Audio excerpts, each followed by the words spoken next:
Good afternoon, everybody. Let's go. Honorable mention time. If you guys have been following the Braintrust check series over the past week, you guys are familiar with me talking about the most high leverage players for the Seahawks in 2021.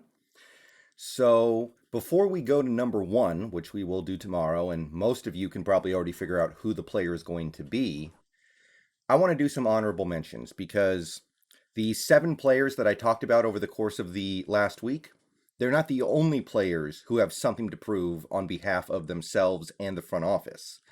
There are a few other players who are about to have very pivotal seasons, and they couldn't quite make the top 7, but they would have made the top 10 had I decided to do a top 10. So before we get to number 1, let's do honorable mentions. That's how all the top X internet lists like to do it. So let's go with 3 honorable mentions, starting with Darrell Taylor. He's not going to get on the field a ton this year, I don't think, because he's going to be the Sam linebacker and a part-time Leo, and there aren't a ton of snaps to go around even between those two positions. But Darrell Taylor was a second-round pick in 2020, and he didn't play as a rookie. And as I have said before, players determine a good chunk of their career value on their rookie contracts. So Darrell Taylor's already well off of schedule in terms of establishing value as a rookie. So if you take a look at what he did in college for the Tennessee Volunteers, you'll see a guy who got after the quarterback and made plays in the backfield. He had 21 tackles for loss and 16 and a half sacks over the last 2 seasons. So we need to see him bring that energy, bring that kind of game to the Seahawks in 2021, quite simply. Because, again, I'm going to show you guys the screenshot. You guys probably remember this from earlier this week. This is how the Seahawks like to play their bear fronts. And as you can see, the Sam linebacker basically lines up as a glorified Leo. So expect Darrell Taylor to line up like this quite a bit this year, meaning his primary responsibility, even as a Sam, is to get after that quarterback.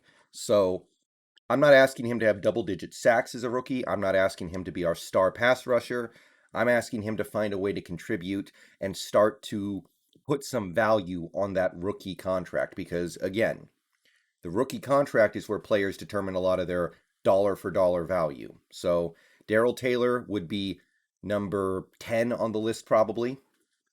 All right, let's go to number 9. We have Chris Carson, the returning running back for the Seattle Seahawks. We decided to give Chris Carson a second contract, which, look, giving a running back a second contract sometimes can be like giving any other player a third contract, because running backs age very poorly in the NFL. And I think a lot of smart teams out there tend to just get whatever they can out of a running back on their rookie deal and then move on to another running back after that rookie deal is done. I think you will see a lot of smarter teams doing that. Now, the contract we brought Chris Carson back on was great. It's very cheap, very reasonably priced. He's making a couple million against the cap this year, and he's easy to move on from after his second year. There's a little bit of dead money in the third year, but it's not a big deal at all. It's a great contract. I'm not saying anything bad about it on that front. But the question is, how does Carson fit into this offense? Because we knew we were switching offensive coordinators, and we brought back Carson anyway. And while Chris Carson is a very good running back, and I think all Seahawks fans have an appreciation for how he plays football, it's hard to deny that he fit in pretty well with that Brian Schottenheimer offense that required a lot of just plowing the ball up the middle, right up the gut, off tackle, off guard, and just powering through the middle of the line for tough yards. Under the Shane Waldron offense, you're not going to see as much of that. You're still going to see some of it, of course, mostly because we're still keeping a lot of the Schottenheimer offense for the time being. But you're not going to see the same kind of stuff all the time from this offense. And one reason why I and some others said that we probably shouldn't bring back Chris Carson was because I didn't think he was going to fit in well with the new offense. I think he's an inside runner, and I think Shane Waldron is trying to build a zone outside running scheme, a scheme where the running back is part of more misdirection, part of more runs to the outside, just things that are a little more cerebral and a little less just running into the defender and blowing him off his cleats. So we decided to bring him back, and I got nothing bad to say about that contract, but even with that contract being what it is, we need to see Carson play well in this new offense to justify bringing him back. We need to see the same kind of stuff we saw from him the last 3 seasons. And even last year, when his overall numbers were down, we did see him start to develop additional talents. In 12 games, he caught 37 passes for almost 300 yards and 4 touchdowns. So he was developing good receiver skills out of the backfield. That was something that was we had seen it in the past some, but not to this degree. So I have a feeling that being a good pass catcher is going to be very valuable to the Shane Waldron offense. And we also need to see him be productive on runs to the outside. And we've seen Chris Carson do that before. But can he do it consistently in a new offense? So I need to see Carson maintain his level of productivity from his last 3 seasons. And I need to see him maintain his PFF grade, which is sterling, coming off 2020, where he had a grade of 78. All right, let's go to player number 3. Final honorable mention. Ahkello Witherspoon. Now, Ahkello Witherspoon has had a off and on career in Frisco. He's had games where he's looked great. He's had moments where he's looked great. He's also had moments where he's looked terrible and got benched by the 49ers.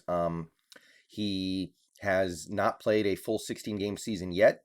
He had a very nice season in 2018 and 2020. 2019, ironically, the year the Niners made the Super Bowl, his PFF grade, I think, was a good deal worse than it usually was.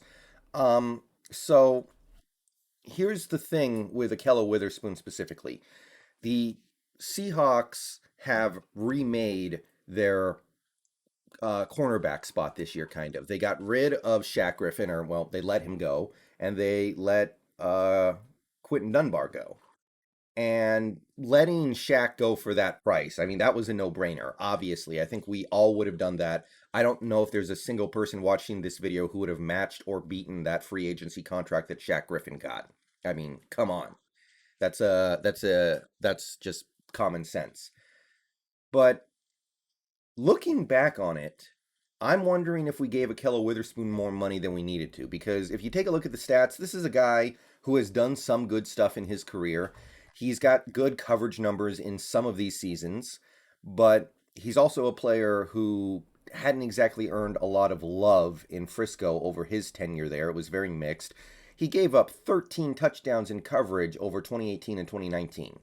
I mean, there's some good stuff here, don't get me wrong. The completion percentage allowed is very good, actually. The yards allowed are pretty solid, but 7 and 6 touchdowns? Wow. He got benched multiple times for poor play. He hadn't really earned very much respect. I mean, despite the injuries in 2020 that the Niners had, and they had injuries. Wow, they had injuries. He could only earn 4 starts. So this was not exactly a hot prospect going into the 2021 offseason. And yet we gave him $4 million. And at the time, that didn't seem like that much. And it's not terrible, but take a look at these players on this list right here. These are players who are making as much or less than Ahkello Witherspoon on a per-year basis. Casey Hayward, A.J. Boye, Malcolm Butler, Desmond King, P.J. Williams, Justin Coleman, Sidney Jones, Demarius Randall is way down here. Look at how much Quinton Dunbar is making, by the way. I mean, honestly, if you had a choice between giving Ahkello Witherspoon $4 million or bringing back Dunbar for $1.2 million, which one would you have done? I kind of feel like I would have done Dunbar. There are other players on this list too who are making way less than Ahkello Witherspoon. Fabian Moreau, Desmond Trufant, Rashawn Melvin, Dante Johnson. There are guys who, they're not good, but they've proven just as much, if not more, than Ahkello Witherspoon, who are getting paid a lot less. So looking back on it, you have to wonder if that $4 million contract was a good idea. I think we could have waited that out and gotten him for a lot less. So that contract being what it is, Ahkello Witherspoon needs to start in our secondary, and he needs to play well, because As it turns out, we ended up paying him probably a little more than we needed to, and we decided to make him, and I guess you would say DJ Reed, the focal points of this defensive secondary at the cornerback spot. All right, so those are your three runners up. Um, the reason why these guys didn't actually make the list are pretty obvious, I think. Darrell Taylor is in his first real season, and he's not going to play a ton of snaps. Chris Carson is getting paid so reasonably that it's not the biggest disaster in the world if he doesn't have an all-pro season. And Ahkello Witherspoon's job should be a little easier than normal because our pass rush should be legit. But these are guys with something to prove. And the front office has made bets on these guys. Taylor, second round pick with nothing coming out of his rookie year. Chris Carson, the second contract, and Ahkello Witherspoon, $4 million, probably $2.5 million of which we didn't have to give him. So those are your honorable mentions. Number one coming up tomorrow. Let me know what you think in the comments of these three guys. Peace out. Go Hawks. See you guys later in stream. And yeah, that's the way I see it. Let me know what you think.